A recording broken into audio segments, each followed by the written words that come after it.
There have been, of course, humanitarian absolute issues because of Hamas's stopping of aid getting into different areas during this strategy, which is really hard to separate what did the IDF do in military strategy-wise and what's going on with the humanitarian efforts from even the vaccination campaign, which stops everything for like a month when you have to vaccinate the entire Gazan population from polio that was starting to spike. And Israel did that. It vaccinated the When did that happen?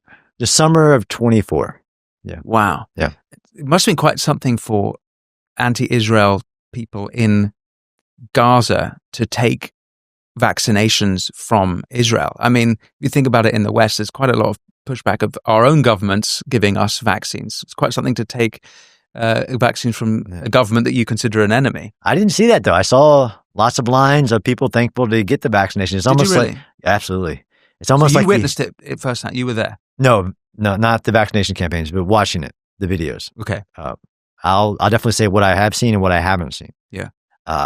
Because I'm usually with the IDF, and the IDF want to be separated. We want the population separated, but at that time, it's like COGAT, which is a different wing of the IDF, are having more interaction with the population and doing those vaccination operations. Just as a sort of side point, if I may, the accusation that Israel are committing a genocide whilst they're literally vaccinating for polio. It's such an inversion of the truth. It is. I mean, the whole list. I mean, the water pipes, the electricity to the desalination pipes, the sheer tonnage of food. Like, it's such an inversion of the truth that it's not even. But there's so many malign actors who have like this nefarious theory, which is the demonization of the Israeli people, that I just can't stand. That, well, of course they're doing that a little bit because they can't do it in the open.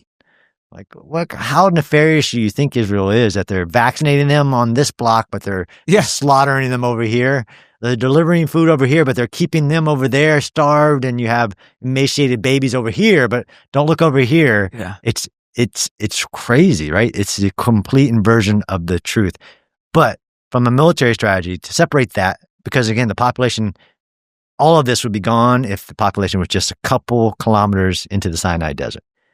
But to fight within that, right? So what's going on the ebbs and flows of whose election, right? When the U.S. had an election in 2020, that was a big 2020 or 2024? 2024. November 2024. That was a big, don't go to Rafah, don't even touch it. Yes, I remember. Yeah. So that holds that operation for 6 months. Is that right? They actually held it because of the Kamala Harris posting a sort of Instagram meme of all eyes on Rafah. That was actually But direct threats from the U.S. administration to Israel saying, of course, they wedded it with, until you show us plans. And this is where I quoted, and I'll forever quote this, when the U.S. administration during that time said the correct number of civilian casualties in Gaza is 0, which means you can't fight. Because all Hamas has to do is get a single civilian killed. And when Hamas has a strategy, which we haven't mentioned, which I'll state every interview I've done, I've never studied a military force whose goal is to get its own population killed as its strategy. So Hamas has a human sacrifice strategy where it's trying to get its population killed, if not killing its population itself, to achieve its political goals. And you've seen the intel yeah, I mean, I don't think just the fact that they say that no civilians are allowed in my tunnels, the fact that their leadership says we need the death of our women and children, that the people aren't our responsibility. Like, I don't need to see that. Of course, I've seen it myself, absolutely. And I've seen the turning every infrastructure, the hospital, mosque, schools into military purpose. But this human sacrifice strategy, like, this is, again, where people that want to make a case against Israel will exclude anything that Hamas says or does. Operation Gideon's Chariot, Part B. Yeah, Part B. Can you explain this part of the operation? Sure. I think the biggest change in all of the operations has been Gideon's Chariot B. Although there was like in any democracy, a debate at the civ military. So best military advice, civilian leadership, the goal versus the ends, ways, and means to achieve that goal. And people viewed it as some type of disagreement in continuing the operation, which wasn't true. And I just talked to General Zamir who was being portrayed in the media as just completely disagreeing with Operation Gideon Chariot B. And that wasn't the sense of it. It was, there were just so many nuances to what were they opposed to, the timing of it and everything. Gideon Chariot B was the taking on Gaza City. Unlike they had for 2 years, this entire operation, while we talked about northern Gaza, we were talking mainly about the neighborhoods around Gaza City Central. And even going back to the first Gaza war, the IDF have not seriously gone deep into Gaza City, the heart, the densest part of Gaza, everything. Now we could say, why haven't they for the last 2 years? Well, one, it's where the hostages were being held because it's very defendable. It's very dense. It's very hard to get into, even like to surprise, right? Israel did one hostage rescue on the outskirts of northern Gaza. Very successful, although debatable on the number of civilians that supposedly died. Everybody who dies is a civilian in Gaza, according to the Gaza Health Ministry. Right. Gideon Chariot B, though, was to take on Gaza City, although most people didn't understand the nuances that during the last ceasefire, Hamas insisted that 1 million civilians be moved from humanitarian zones into northern Gaza. So they forced 1 million civilians to repopulate northern Gaza, minefields. Why did they? I mean, I can see why, the nefarious reason why they would want to do that. Yes. Given their tactic of hiding behind civilians. But how could they possibly have sold that to the world as a good idea? I don't know. I don't know how the world thought that was a good thing. Yeah. Or it escaped the nuance of the last negotiation. They also asked for, which everybody, so this is where, again, facts are facts. The last ceasefire was 42 days long.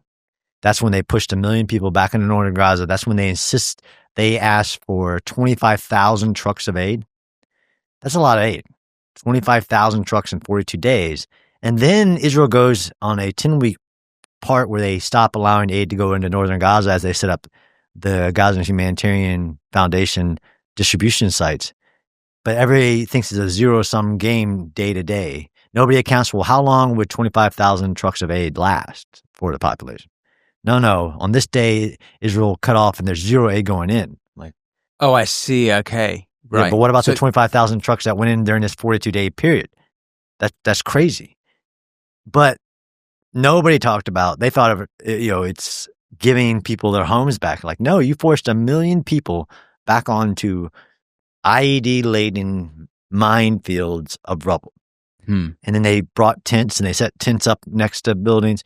But for Hamas's strategy, they knew it would severely complicate Israel ever attempting to go into their stronghold of Gaza City, which Israel never did outside of raiding into it. Like the Al-Shifa operation was go into the Al-Shifa operation, evacuate it, search it, and then leave, and not in that area. Gideon Chariot B was to take on Gaza City. It actually was to take on Gaza City and the central camps, which is the other area that Israel hasn't touched, really because of its proximity to the humanitarian zone, but also that it's very dense and that's where hostages are as well.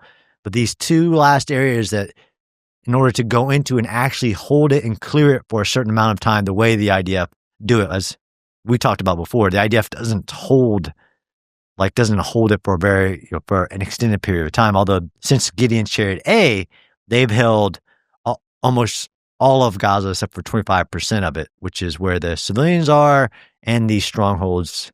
The densest 25%. Densest 25%. Thanks for watching this clip from The Winston Marshall Show. You can click here to watch the full episode, and for more clips like this one, don't forget to subscribe.